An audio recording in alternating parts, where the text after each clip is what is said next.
this video is a bit different from my other videos, you can say a bit of a rant one. So yeah, expect me to be all over the place for this one. Now I am assuming you already know what this video is about since you have clicked on the video. And even if you don't know, we are going to talk about microtransaction and gambling, which sucks. But this video isn't just about microtransactions or how gambling is in video games. It's also going to be about all the different clever and disgusting ways that every major gaming company uses to get as much money out of your pocket. This video is about how video games have turned into digital casinos. It all started in 2006. The Elder Scrolls 4 released a DLC, which just included horse armor, just as a cosmetic, no in-game advantage which you can get by paying real money. As expected, people became very angry as they had seen the foreshadowing of what was to come and knew it was the start of something very bad. But at the same time, this became the 9th best-selling DLC of the Elder Scrolls series. Because who doesn't love horse armor? It even beat full-fledged DLCs containing separate maps and thousands of hours of content. Fast forward to today, gaming companies are based on how much profit can they make. I like money Instead of making a good game. To put it simply, they have become purely a business now and they want to make more and more money. In the beginning, the money making method was fair and simple. You make a good game and you make good money. But now it's about who can build the best framework and system for trapping young kids and implementing what-not tricks of psychology and hijacking their brain to spend tons of money into buying stupid shit of video games, which makes the player habitually play the game, and this can be done by either restricting the time limit per day or encouraging players to grind more and earn more through battle passes, which implement a system of daily logins and putting a paywall to unlock it, because the human instinct is to keep playing more and progress. Is it just me, or do all major video games today look like the New York Times Square Street? It's just microtransactions everywhere. Like every single aspect of the game is monetized from the starting till the ending of the game. In fact, most of the revenue comes after player has already stalled the game. Now keep this graph in mind because it's going to be useful later on. Now there are a lot of things that come up when talking about video game monetizations. Some of them are DLCs, microtransactions, battle passes and virtual currencies. Then at last we will talk about the gambling and casino aspect of video game monetization, that is loot boxes and gacha. Let's roll. DLCs or downloadable content are the extras game companies force feed us to make extra cash from our pocket. They are annoying upgrades you must pay for to get the full experience of a game that you already purchased. DLCs are just another way for them to squeeze every last penny out of us gamers. And it's seriously messed up. These bitches really sell us incomplete video games only to rebrand what was to be the full version as deluxe edition and charge a high price for that. I've already talked about DLCs earlier and how they got started, so I'm not going to talk about them much. Moving on, microtransactions. They don't really need an introduction. It is the term every gamer hates with a burning passion. Sometimes the gaming industry likes to remind us that it really stinks. Microtransactions as a concept have certainly become a meme at this point.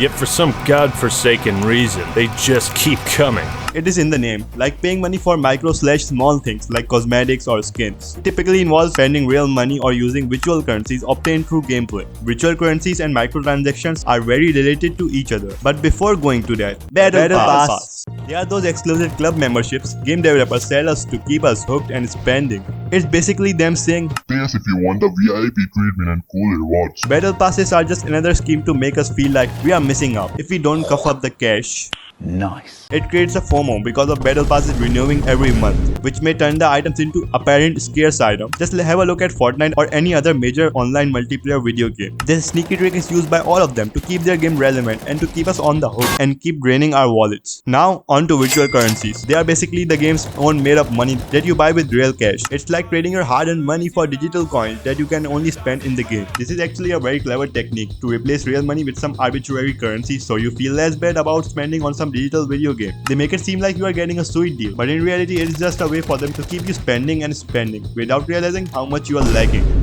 And all this stuff like virtual currencies, battle passes and microtransactions link each other in some kind of way. The items or the currency are priced in bundles or packages strategically, so the higher you go, the more good value it will seem to you. This is similar to Apple ladder effect. You see the baseline offer and it's good enough, but then you turn to the side a little bit and the next offer has more value for a minimal amount of difference in money. So the person thinks I should spend X more to get the better deal because there's so minimal difference. And then you keep climbing up the offers until you end up on the most expensive item. And have you ever also noticed the entry offers, why they are so cheap? Well, the first offer is made enticing and low pricey intentionally because users who make the first purchase are very likely to make other purchases.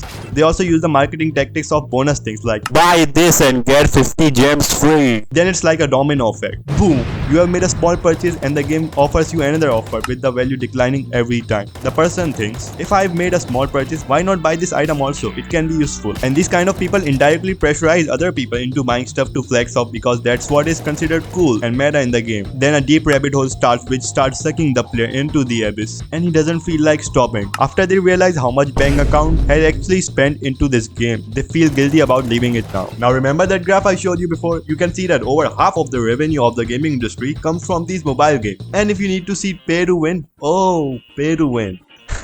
If you need to see pay-to-win games in their finest form, just open up your mobile app store and there you go. Almost all the apps here are pay-to-win.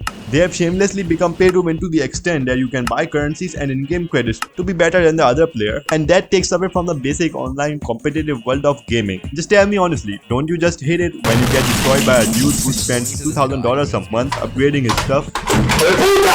Now I see that devs need to earn money, but I think a fine line should be drawn on what is scummy and actual earning, and a better earning model should be made. But just for God's sake, don't make every game pay to win. Just solely for that reason, there's an infinite list of video game franchises that were once loved by fans, but due to one game being made and being filled with these stupid things, they became kinda mid and hated. Some of them include Halo 5, Dead Space 3, Star Wars Battlefront 2 and Fallout 76. This has become so important to these video game companies that Activision and EA have patented their microtransaction system, which tells the level of extreme they are willing to take this to. A fun fact, we all know EA being EA, so basically one dude made this post on Reddit about Star Wars Battlefront 2 and not being able to play as a Darth Vader despite giving $80 and it being still locked behind more money, and EA actually replied with its usual corporate diplomatic bullshit, and this got downvoted so bad, like it's the actual most downvoted comment in the history of Reddit. And this clearly wasn't enough, because we got to the most important part now, the part for which you clicked onto the video, Gambler.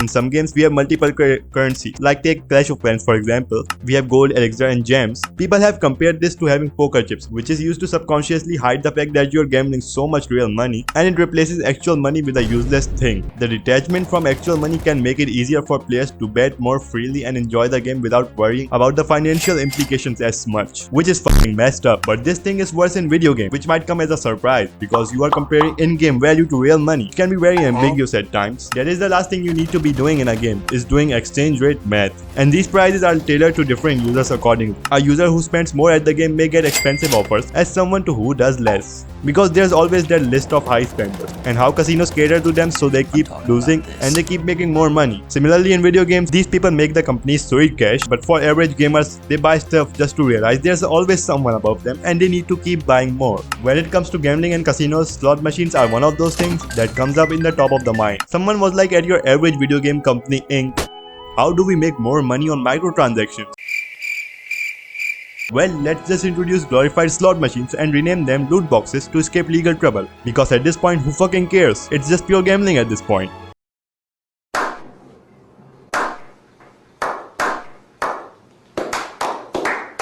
You are basically selling the concept of gambling to underage kids, and it is not even regulated. You are rolling the dice and taking a chance not knowing what to expect for a grand prize that you will not get 99.99999% of the times, and you will fall short. And the system will tell you in some way that how you were so close to winning that grand prize, but you fell short. So you keep going. They want to make it as addicting as possible by adding colors and confetti, making it inciting subconsciously every time you open a loot crate. These RNG microtransactions are badly ruining the game. They are like those sketchy mystery bags you buy, hoping to get something cool, but end up with a bunch of junk. They are basically the epitome of disappointment, wrapped in digital wrapping paper.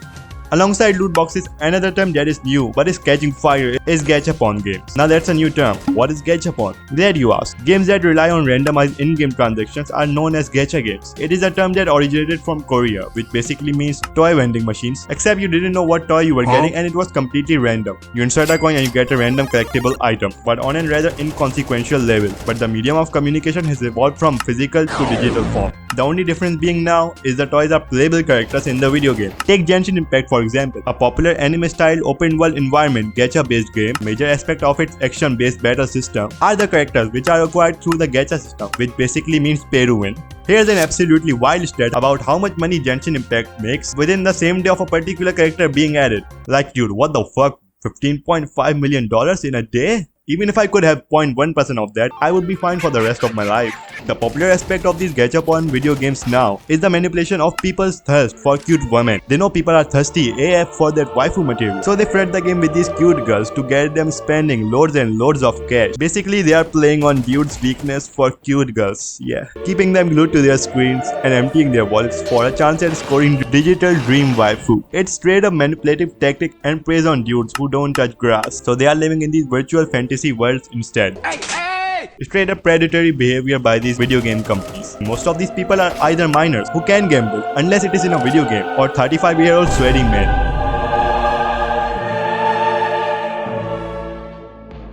In today's age, all video games feel like anti-player monetized, as Josh Strive here quotes it. It is the feeling that games don't want to be played without feeding them a shit ton of money. Back in the day, you knew what you were getting by buying the game and giving the company money. All in all, a fair deal. But today's game have used literally every trick imaginable to make it ambiguous and steal every bit of money. Now it is not a good game that makes money, but a clever system to get users money with the stuff discussed above make money, which is very unfortunate. Let's take an example of this. Elden Ring made $1 billion in sales up to date and was game of the year in 2023. But this unfortunately is even low compared to how FIFA and Genshin Impact makes from their transactions yearly. A lot of this is also dependent on you because of your addiction to video games. You're wondering why these companies do microtransactions? Because dipshits keep buying all of them.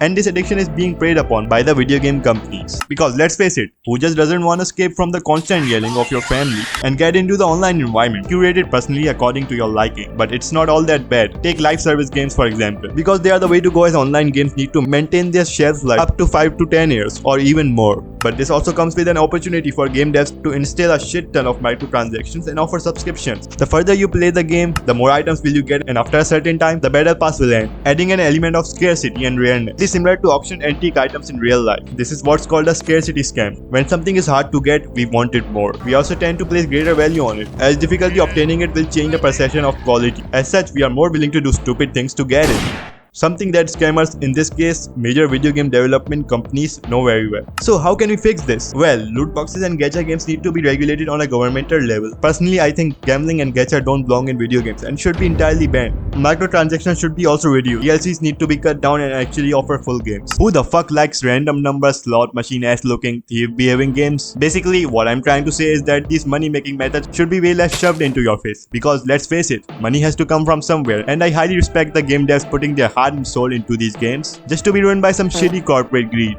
Other money-making methods should be also introduced which can be additive to a great video game experience. You don't need to be a terrible person with unfathomable amount of greed every time, you damn executives. But you might be saying, just don't give your shit into this system if you don't like it. Problem solved, right? Well, we all know ignorance is bliss, and in this case, it doesn't help. Raising your voice on these issues is better than doing nothing about it. These are accommodated in the gaming experience and give advantages to the players who spend on these games. You will always end up wondering why your friend has that sexiest knife while you don't have it, but you can technically have it by stealing your mom's debit card, so why not? And this thing even gets worse while playing pay-to-win games. You just can't compete with the daily spender guy who gets unfair advantages by simply paying. But your boy hasn't really purchased a single thing from any video game, and that is the only thing which makes me proud of myself.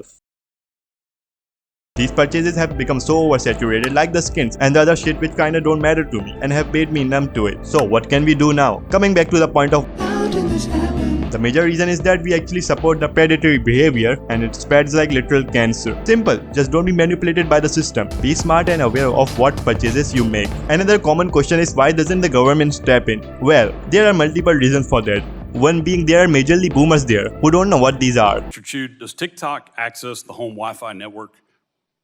Oh my god, bro. And secondly, these companies are so big and rich that they actually, well, if I speak further, I'm in big trouble. And it might be illegal to bring a kid to a casino, but there's no law bringing a casino to them. But hey, that's just a theory. A game theory. And with that, if you want to see the breakdown of this game that I'm playing right now, you might be interested in this video where I discussed how Rocket League works.